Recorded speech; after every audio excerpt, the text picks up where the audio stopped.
The terrified maid burst through the office door, chasing a runaway puppy. Bodyguards reached for their weapons. She ignored them, snatched the confidential file from the puppy's mouth, then slipped and landed in the Mafia boss's chair. His reading glasses somehow perched on her nose. Maren pointed at the guilty puppy. "You're impossible." Silence swallowed the room. Then Dominic Castellano threw back his head and laughed, for the first time in 9 years. Nobody moved, not the 2 bodyguards near the door, not the secretary clutching a tablet against his chest, not even the puppy, who seemed to understand that something extraordinary had just happened. Maren remained frozen in Dominic Castellano's chair. His glasses were still on her nose. Slowly, she removed them. "I assume," she said, looking around the room, "this is the part where I update my resume." One of his bodyguards stared at the floor. Dominic's laughter had stopped, but something unfamiliar remained in his expression. His mouth held the faintest curve. Maren stood quickly and placed the rescued file on his desk. "I'm sorry, Mr. Castellano. He stole this from the breakfast tray, and then he ran in here, and everyone outside looked like entering the room would summon a demon, so I—" "You entered anyway." His voice was quiet. That somehow made the room more intimidating. Maren swallowed. The demon seemed like the smaller problem. A strangled sound came from somewhere behind her. Dominic's eyes shifted toward his security men. Silence returned instantly. Then he looked at Maren. "What is your name?" That question produced an even stranger reaction than his laughter. Maren noticed it immediately. "Maren Holloway. How long have you worked here, Miss Holloway?" 6 days. Dominic glanced toward the doorway. "And no one explained that my office is private?" "They did." His eyebrow lifted. "Several times," she admitted. The puppy trotted over and sat on Dominic's shoe. Maren pointed at him. "In my defense, your criminal is very persuasive." Dominic looked down at the puppy, then back at her. "You may go."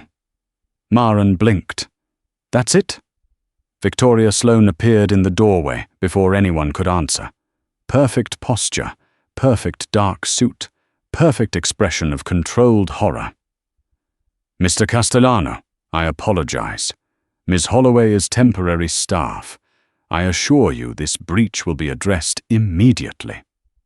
Maren's stomach tightened. She needed this job. After the bakery closed, debt collectors had taken nearly everything her family had spent decades building. This position was supposed to give her a few months to breathe, save money, and decide what came next. 6 days was not exactly the financial recovery plan she had imagined. Dominic's gaze remained on Victoria. "What breach?" Victoria hesitated. "Entering your private office without authorization." Dominic looked at the damp document on his desk. "She recovered something that belongs to me." "Yes, sir, but—" "And now it has been recovered." Victoria understood the dismissal hidden inside the sentence. "Of course." Dominic returned his attention to Maren. "You may go, Ms. Holloway." This time, Maren did. The moment the office door closed behind her, the hallway seemed to exhale. 3 employees stared at her as though she had survived an execution. An older maid grabbed her arm. "He asked your name." Maren frowned. "I know. I was there." "He never asks." "Maybe he's trying something new." The woman looked genuinely alarmed by the possibility. Maren glanced back at the office door. During her first week, she had learned that the Castellano estate ran less like a home than a perfectly maintained machine. Breakfast arrived at exact times. Curtains were opened in precise sequences. Employees lowered their voices whenever Dominic entered a room. Nobody joked around him. Nobody interrupted him. Apparently, nobody chased puppies into his office either. Victoria stepped into the hallway. "Ms. Holloway." Maren turned. "We will discuss appropriate professional conduct later." "Yes, ma'am." Victoria walked away, heels clicking sharply against the marble. Inside the office, Dominic returned to his desk. His security chief waited for instructions. Dominic picked up the rescued document. A small tooth mark punctured one corner. For several seconds he stared at it. Then his eyes moved to the reading glasses Maren had carefully placed beside his hand. 6 days, he murmured. The security chief said nothing. Dominic opened the file. A moment later, without looking up, he asked, "Is Ms. Holloway assigned to breakfast tomorrow?"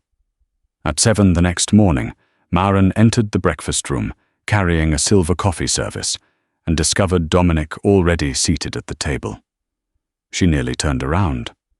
Not because she feared him, because Victoria had spent 20 minutes explaining that another mistake would demonstrate a pattern of professional instability. Maren had decided that sounded expensive.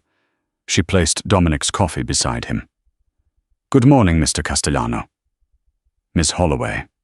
She paused. He remembered her name. 2 servants nearby exchanged glances. Then a small brown blur shot beneath the table. Maren closed her eyes. "No." Dominic lowered his newspaper. The puppy emerged with one of Maren's cleaning cloths, hanging triumphantly from his mouth. "You and I discussed theft yesterday," she whispered. The puppy wagged his tail. Dominic took a sip of coffee. "Your disciplinary methods appear ineffective." Maren looked at him. "Respectfully, sir. He lives with criminals." The room became dangerously quiet. Dominic slowly lowered his cup. Maren realized what she had said. "I meant the document incident." Of course. There was something suspiciously close to amusement in his eyes. Maren retrieved the and continued working. That became the pattern. Not dramatic conversations, not forbidden encounters. Small moments. 2 mornings later, Maren was replacing flowers in the library when Dominic entered during a phone call. "Yes," he said coldly. "Move the meeting to Thursday. If Sloane disagrees, remind him whose signature is required." Maren immediately gathered her things. Dominic ended the call. "You don't need to leave." "I thought you liked rooms empty." His gaze settled on her. "Who told you that?" "Everyone. Everyone talks too much." Maren considered that. "In their defense, you don't." For 3 seconds, Dominic simply stared at her. One corner of his mouth moved. Maren returned to arranging roses. Dominic opened a folder. Neither spoke again. Yet 20 minutes passed before he left. The next afternoon, Maren found him standing in the kitchen. That alone was strange enough to make the cook stop chopping onions. Dominic never came to the kitchen. His meals traveled to him, but the puppy had apparently discovered Maren there and refused to leave. Dominic looked down at the animal. He has ignored 3 commands. Maren wiped flour from her hands. "Have you tried asking nicely?" "I don't negotiate with dogs." "That's probably why you're losing." The cook suddenly became fascinated by an onion. Dominic folded his arms. "You believe you can do better?" Maren crouched. "Come here, traitor." The puppy immediately bounded toward her. Dominic looked personally offended. Maren scratched behind the dog's ears. "He responds to warmth. I feed him. So does the automatic dispenser." This time, Dominic smiled. Small, brief, but unmistakable. The cook's knife stopped. Maren noticed the reaction and finally began understanding something peculiar about the Castellano estate. Everyone watched Dominic for signs of danger. She had started watching for signs of life. And once she noticed them, they became difficult to ignore. He thanked the cook one evening. He asked an elderly groundskeeper about his injured wrist. He remained in the dining room, while two employees quietly argued over a soccer match instead of silencing them with his presence. The changes were tiny, almost ridiculous. Yet in a house governed by routine, tiny changes felt enormous. Maren never mentioned them. She had her own problems. At night, she sat in her small room, reviewing bills from the bakery and calculating how many months of work it would take to clear the remaining debt. Dominic Castellano might have been fascinating, but fascination did not rebuild a life. Then, on Friday morning, Maren entered the breakfast room and stopped. Dominic's usual place was empty. She began setting the table. Mr. Castellano requested breakfast in the east sitting room, another maid whispered. Maren nodded. That sounds exciting. He also requested that you bring it. Maren looked up. Me? The maid nodded. 5 minutes later, Maren carried the tray into the east sitting room. Dominic stood by the windows, reading. The puppy slept near his shoes. Maren set down the coffee. You requested me? Dominic turned a page. I requested breakfast. Apparently breakfast needed a specific delivery system. His eyes lifted to hers. For a moment, neither spoke. Then Dominic glanced toward the sleeping puppy. He behaves better when you're nearby. Maren smiled. Of course. Blame the dog. Dominic returned to his reading, but Maren caught it, that almost smile again. And outside the doorway, two long-time servants stared at each other. Dominic Castellano had changed his breakfast routine. For her. Maren learned the truth about Dominic on a Sunday afternoon. She was carrying fresh tea into the conservatory when she found Rosa Castellano sitting alone beneath the tall windows, a half-finished crossword resting in her lap. Rosa looked up. You're the girl who made my grandson laugh. Maren nearly spilled the tea. I think the puppy deserves partial credit. The puppy has been here 4 months. Rosa folded the newspaper. You've been here 2 weeks. Maren set down the tray. Then I had excellent timing. Rosa smiled, but sadness lingered behind it. I was upstairs when it happened. I thought I had imagined the sound. Something in her voice made Maren stop arranging the cups. Rosa looked toward the garden. He used to laugh constantly. Maren had difficulty picturing it, not because Dominic seemed incapable of humor anymore. She had seen enough almost smiles to know otherwise, but because the entire house appeared constructed around his silence. What happened? She asked gently. Rosa was quiet for several seconds. His sister died. The humor disappeared from Maren's face. Isabella. She was 24. Rosa touched the edge of her teacup without lifting it. She and Dominic were very close. She was one of the few people who could interrupt one of his meetings and survive the experience. A faint smile appeared. She once replaced every black tie in his closet with yellow ones because she said he dressed like an undertaker. Maren smiled despite herself. What did he do? Wore one to dinner. That sounded strangely like the she was beginning to discover beneath all that control. Then Rosa's expression changed. 9 years ago, Isabella was caught in violence, meant for people connected to Dominic's world. Maren said nothing. She died before he reached the hospital. Rosa's fingers tightened around the cup.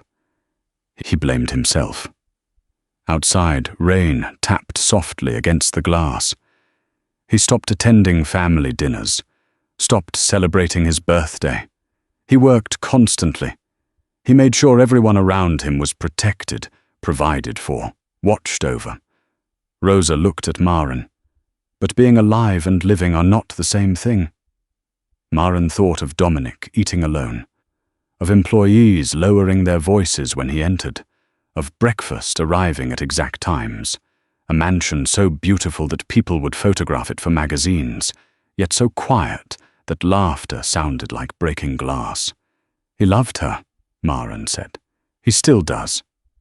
Rosa's eyes glistened. That is why I never asked him to move on. You don't move on from someone you love. You learn how to carry the absence without letting it become your whole life. Maren sat opposite her. And he never learned. No. Rosa studied her. Until recently, perhaps. Maren immediately shook her head. Mrs. Castellano, I am not asking you to save him. The words were gentle but firm. Maren relaxed. Good, because I'm still trying to save myself from several bakery loans and a credit card with homicidal interest. Rosa laughed. There you are. But Maren's smile faded. I wouldn't know how to fix someone anyway. Good. Rosa reached across the table and touched her hand. People are not broken furniture. That sentence stayed with Maren. Later that evening, she entered the library to collect an empty coffee cup and found Dominic standing near the fireplace. Normally, she would have made some harmless comment. This time, she simply reached for the cup. Dominic watched her. You're quiet. Maren looked at him. Am I not allowed? You are. He paused. It's unusual. She almost smiled. Maybe I'm developing professionalism. I hope not. The answer surprised both of them. For a moment, Dominic's expression softened. Then Maren noticed the photograph on the shelf beside him. Dominic, younger. Beside him stood a laughing young woman, holding two ridiculous yellow ties. Maren understood immediately. She didn't ask. She didn't offer sympathy. She simply picked up the coffee cup. At the doorway, she stopped. Good night, Dominic. It was the first time she had used his first name. His eyes lifted. Maren wondered whether she had crossed another invisible line. Then he answered quietly. Good night, Maren. She left. Dominic remained beside the photograph. For the first time, Maren had looked at the most painful part of his life without fear, pity, or an attempt to repair it. And somehow, that unsettled him more than either would have. Victoria noticed the changes before Maren understood they mattered. Dominic's breakfast had moved twice in 1 week. He had entered the kitchen voluntarily. He had remained in the library while Maren worked. And 3 mornings after Rosa's conversation with her, Victoria watched Dominic cross the main hall, hear Maren laughing with one of the gardeners, and slow his steps. Only slightly. But Victoria noticed everything. By lunch, Maren was summoned to the estate office. Victoria sat behind a spotless desk. Close the door. Maren obeyed. Have I done something? Victoria folded her hands. You've become unusually comfortable with Mr. Castellano. Maren waited. Apparently there was more. You joke with him. You address him informally. You encourage disruptions to his routine. I don't think that the puppy recognizes my authority over his schedule. This is not amusing. Maren's smile disappeared. Victoria leaned back. Men in Mr. Castellano's position attract people who mistake attention for opportunity. Maren understood then, and it hurt more than she expected. You think I'm trying to get something from him. I think you understand exactly what you're doing. Maren stared at her. 6 months earlier, she had owned a bakery with her family. She had worked before sunrise, balanced accounts after midnight, negotiated with suppliers, cleaned ovens, decorated wedding cakes, and smiled at customers while wondering whether the electricity would remain on another month. Now she cleaned someone else's mansion because honest work was better than pretending debt would disappear. She could tolerate being called clumsy, unprofessional, occasionally. But calculating? No, Maren said quietly. I don't. Victoria's expression hardened. Then remember why you're here. Maren left without answering. By evening, the atmosphere had shifted. Conversation stopped when she entered the laundry room. A footman who normally saved her coffee suddenly remembered somewhere else he needed to be. Nobody insulted her directly. That almost made it worse. Rumors required no evidence when fear was willing to carry them. Maren could have confronted Victoria. Instead, she worked. She helped the cook finish dessert when an assistant called in sick. She carried fresh towels upstairs. She covered a younger maid's duties so the woman could telephone her sick mother. She laughed less. Dominic noticed. At breakfast the following morning, Maren set down his coffee. Thank you. You're welcome, Mr. Castellano. His eyes lifted. Mr. Castellano. Not Dominic. She turned away. Maren. She stopped. Is something wrong? No. That answer was fast. I've been practicing efficiency. Normally she would have smiled. She didn't. Dominic studied her, but 3 employees were nearby, watching without appearing to watch. Maren felt their attention. Will that be all, sir? His expression changed almost imperceptibly. Yes. She left. Later that afternoon, Dominic found his security chief near the west staircase. Has something happened with Ms. Holloway? The man hesitated. Dominic rarely asked questions without already knowing half the answer.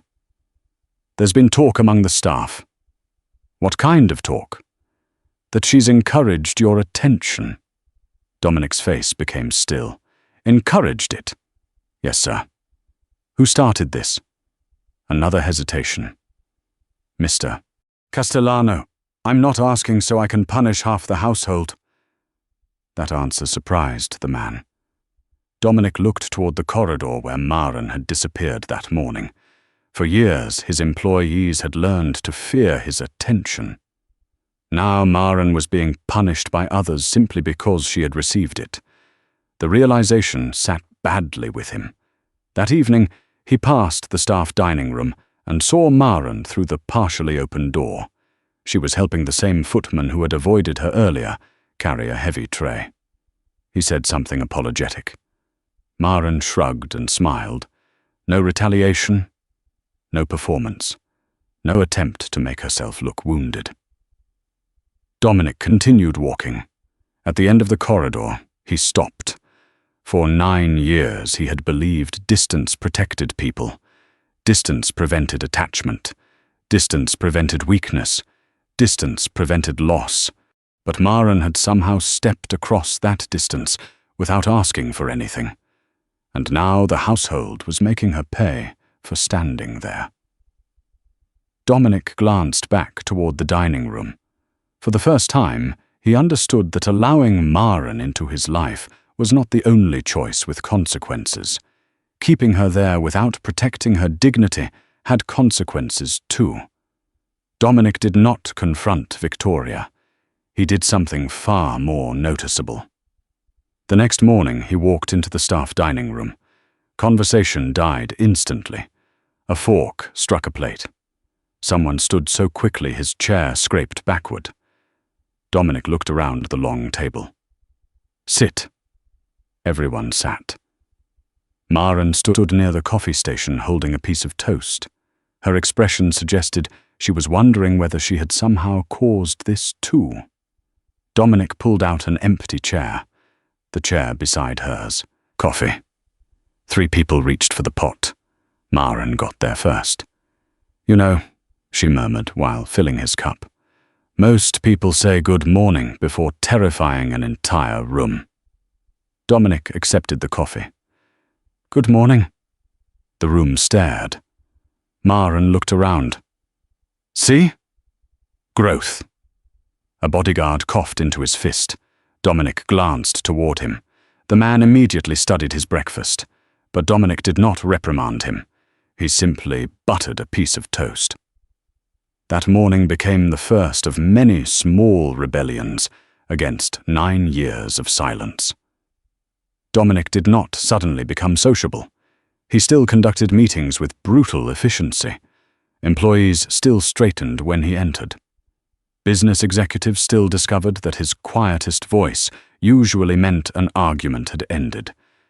But at home, something shifted. He began staying at dinner after finishing his meal. At first, 5 minutes, then 10. One evening, 2 bodyguards began arguing over whether the puppy understood Italian commands better than English ones. Normally they would have stopped the moment Dominic entered. This time, Dominic listened. "He understands neither," he said. Maren looked up from across the table. "He understands perfectly. He just doesn't respect management." One guard laughed before remembering himself. Dominic looked at him, then at Maren. "Apparently that's contagious." The second guard laughed too. Within seconds, even the cook was smiling. Rosa watched from the head of the table, her eyes suspiciously bright. Maren pretended not to notice. She also refused to take credit.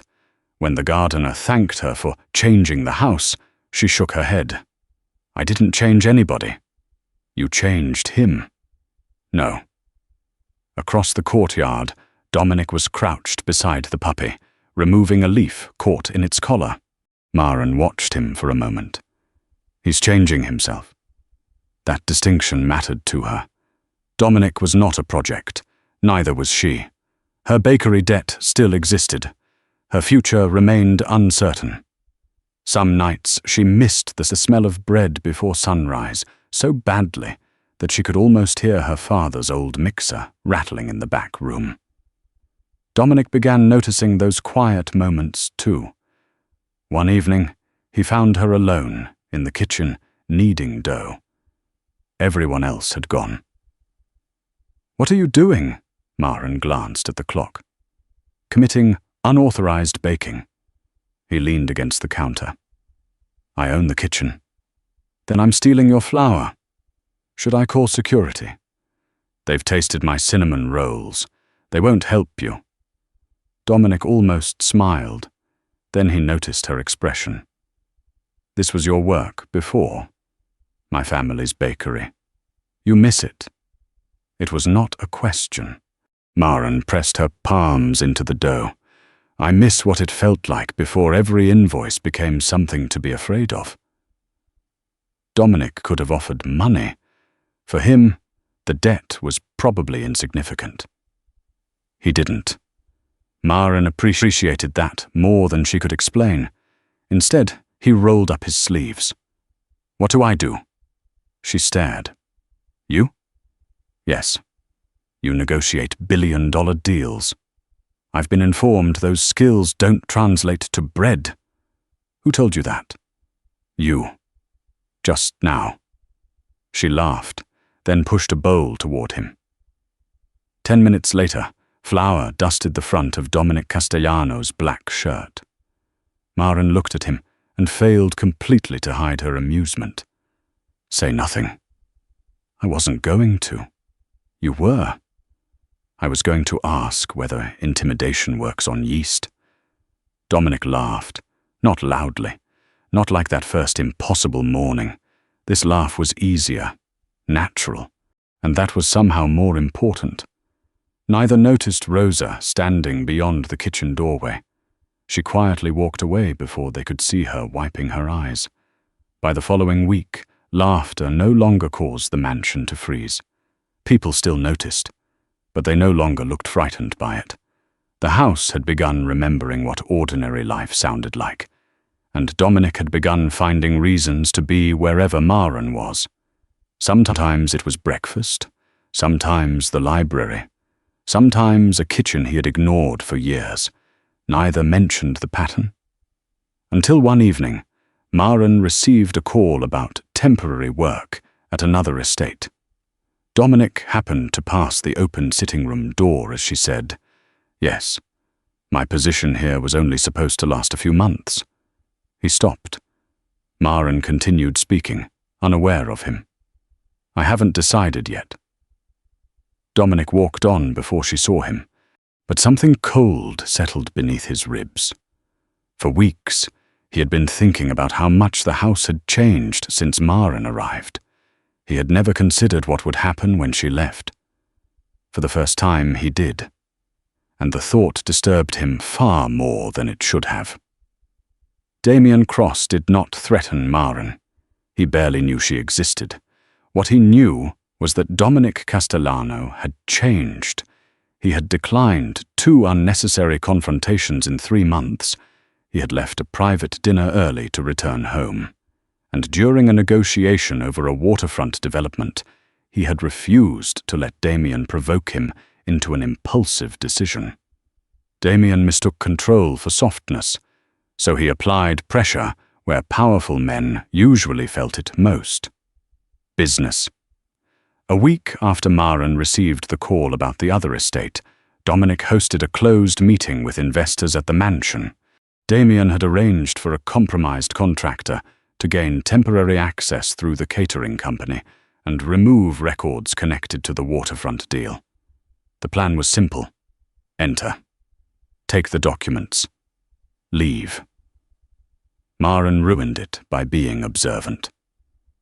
She was crossing the service corridor when she noticed a man standing beside a restricted office with a leather folder tucked beneath his jacket. "You're lost," she said. He turned. "Kitchen's downstairs." "I know." That was the wrong answer. Maren's smile vanished. Every legitimate temporary worker had spent the morning asking directions. This man knew the house. She stepped backward. His eyes moved toward the security camera above them, then toward Maren. "Don't." She didn't scream. She threw the tray she was carrying. Silverware crashed across the marble. The sound echoed through the corridor. The man grabbed her wrist. Maren drove her heel into his foot and twisted hard enough to break his grip. She ran. He caught the back of her sleeve near the staircase. Fabric tore. Maren slammed her palm against the emergency security panel. An alarm erupted. 30 seconds later, the corridor filled with armed guards. Dominic arrived before anyone expected him to. The intruder was already on his knees. Maren stood against the wall, breathing hard, one sleeve torn and a red mark forming around her wrist. Dominic saw it. Something in his face became terrifyingly still. "Who touched her?" The security chief indicated the man. Dominic took one step forward. Maren spoke. "Dominic." He stopped, not because the prisoner mattered, because she did. His eyes returned to her. "Are you hurt?" "My wrist hurts." He crossed the corridor immediately. Maren held up her other hand. "Before you do the dramatic Mafia thing, I'm fine." A guard looked away, possibly to hide a reaction. Dominic did not smile. "You are not fine." "I said my wrist hurts. I didn't say I'm dying. You could have been seriously injured." "And I wasn't." His jaw tightened. Maren softened her voice. "Look at me." He did. "I'm here." Those 2 words reached somewhere. Anger could not. Dominic looked at the torn sleeve, then at her face. For 9 years he had built his life around preventing another loss. More guards, more cameras, more control, more distance. Yet standing in that corridor, none of those things mattered. He had heard the alarm and imagined arriving too late. Again. The realization hollowed him out. Dominic turned toward his security chief. "Call the police. Preserve everything. Find out who authorized his access." The restrained man looked surprised. Perhaps he had expected blood. Dominic gave him none. Damien's involvement could be handled through evidence, contracts, lawyers, and consequences that required no corpse. Then Dominic looked at Maren. "Doctor," she sighed. "It's a wrist." "Doctor." "Fine, but if they prescribe amputation, I'm getting a second opinion." One bodyguard made a choking sound. Dominic finally exhaled.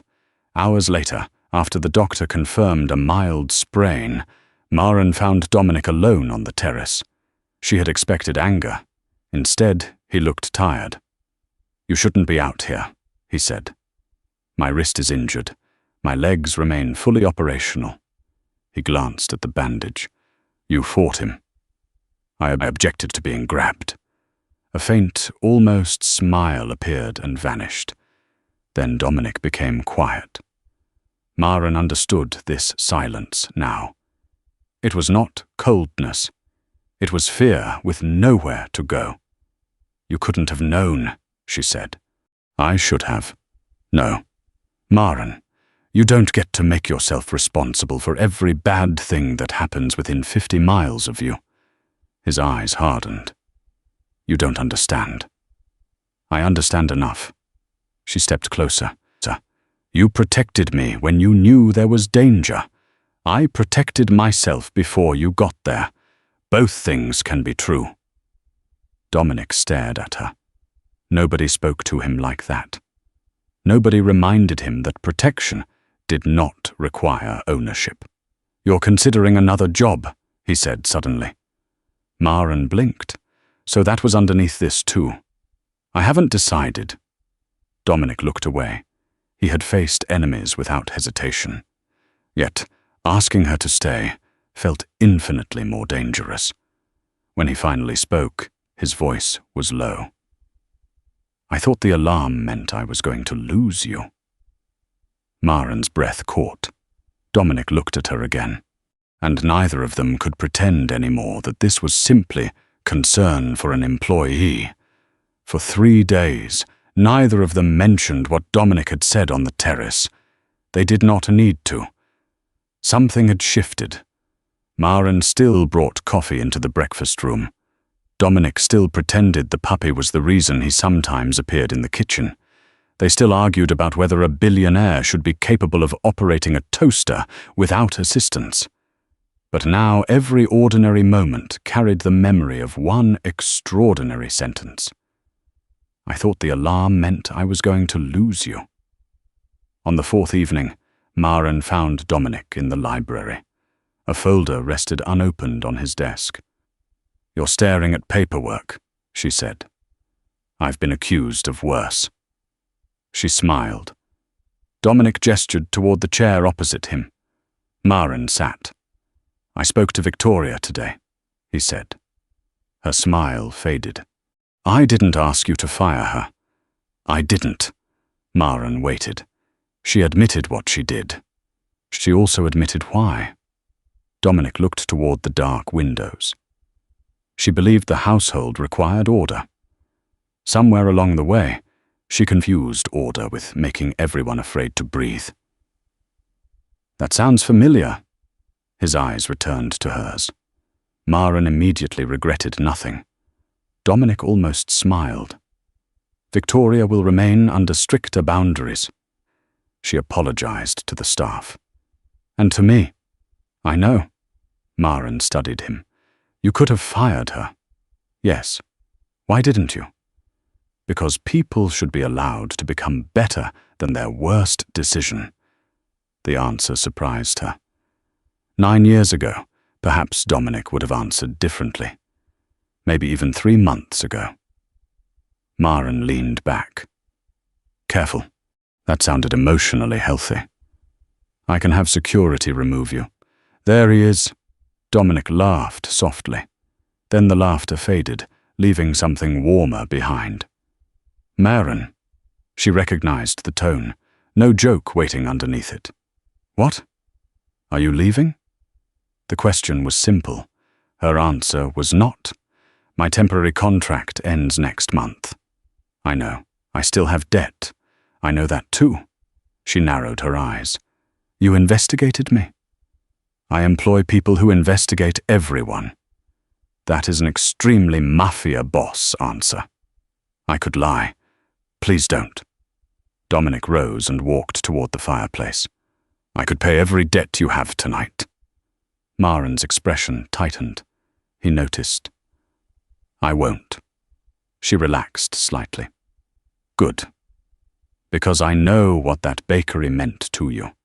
Paying the debt without being asked would not give it back. It would only take another decision away from you. Maren stared at him. This was the man everyone feared. Yet somehow he had understood exactly what she needed him not to do. Dominic turned toward her. I don't want you here because you need employment. Her heartbeat changed. I don't want you here because you owe me anything. He paused. I want you here because when you're gone, I notice. Maren said nothing. I notice when breakfast is quiet. I notice when nobody argues with me about the dog. I notice when you haven't been in the library. I notice when you laugh somewhere else in the house. His voice lowered, and I spent 9 years making sure I noticed nothing that could hurt me. Maren stood slowly. Dominic did not move closer. He left the distance between them for her to choose. I thought the happiest part of my life ended 9 years ago, he said. The words landed quietly. No dramatic declaration, no command, just truth. Maren crossed the distance. She stopped in front of him. Maybe it was just waiting for someone to knock on the wrong door. Dominic looked at her. That isn't what happened. No? You invaded my office. I was conducting a rescue operation. You stole my chair. I temporarily occupied it. You wore my glasses. The circumstances were chaotic. Dominic laughed. Maren did too. This time, nobody froze outside a doorway. Nobody wondered whether the sound was impossible. Their laughter belonged only to them. When it faded, Dominic lifted his hand, but stopped before touching her. Maren noticed the question in the gesture. She answered by placing her hand in his. His fingers closed gently around hers. I love you, Dominic said. Maren's eyes softened. You realize I'm still going to argue with you. I assumed that was included. And I'm rebuilding my own life. I wouldn't want you any other way. She smiled. Then I love you too. Dominic leaned closer, slowly enough for her to choose. Maren met him halfway. The kiss was gentle, brief, and certain. When they separated, a crash sounded outside the library. They turned. The puppy stood in the doorway with Dominic's reading glasses in his mouth. Maren stared at him. Oh, absolutely not. Dominic began laughing again. And this time, Maren chased the puppy through the doorway with Dominic right behind her. A year earlier, the mansion had been built around silence. Now neither of them could imagine calling silence home. 1 year later, the Castellano mansion was loud, not careless, not chaotic, just alive. Music drifted from the ballroom where Rosa's birthday dinner had expanded into a celebration involving nearly everyone who worked on the estate. The cook had produced an enormous cake. The bodyguards were arguing about soccer again. Someone had decorated the puppy with a ridiculous gold bow, which he was currently attempting to eat. And Dominic Castellano was laughing. Maren stood beside him in an elegant deep blue dress, watching Rosa accuse her grandson of cheating at cards. I didn't cheat, Dominic said. You're a terrible liar. I negotiate international acquisitions. Exactly, professionally. Maren covered her smile. Dominic looked at her. Whose side are you on? The birthday girl's. Convenient. I enjoy surviving family gatherings. He slipped an arm gently around her waist. Across the room, Rosa noticed. Her smile softened. The previous year had not magically erased every difficult thing. Dominic still carried Isabella with him. Some anniversaries remained quiet. Some memories still hurt. Healing had never meant forgetting. It meant grief no longer controlled every room he entered. Maren had changed too. With money she had saved herself, along with a carefully negotiated business loan she had insisted on securing without Dominic's interference, she had begun rebuilding the Holloway bakery. Dominic had respected her decision. Mostly. He had purchased 12 cinnamon rolls on opening day. Maren had accused him of manipulating sales figures. He had returned the following morning and bought 6 more. She had eventually stopped arguing. Near the ballroom entrance, a young employee watched Dominic laugh at something Maren whispered. The young man turned toward Rosa. Was Mr. Castellano always like this? Rosa followed his gaze. Dominic was now attempting to rescue his cufflink from the puppy. Maren offered absolutely no assistance. Rosa's eyes filled with the same tears she had once hidden outside the kitchen. No. The employee waited. Rosa smiled. He simply forgot how to laugh. Across the room, Dominic finally recovered his cufflink. Maren applauded dramatically. Rosa finished softly, until she reminded him. Dominic looked toward Maren. For a moment, the crowded ballroom disappeared. He reached for her hand. She gave it willingly. Someone noticed, then someone else. Applause spread through the room. Maren laughed. Dominic shook his head, but he was smiling too. Your fault, he murmured. My fault? This house used to be quiet. Maren leaned against him. And how's that working out for you? The puppy barked. Rosa laughed. The family applauded louder. Dominic looked around the home he had once mistaken for a fortress. Then he looked at the woman beside him. 9 years of silence had not ended because Maren forced him to forget what he had lost. It ended because she showed him that loving what remained was not a betrayal of the people who were gone. Dominic squeezed her hand. Maren squeezed back, and laughter traveled down every hallway of the Castellano home. This time, nobody was surprised to hear it.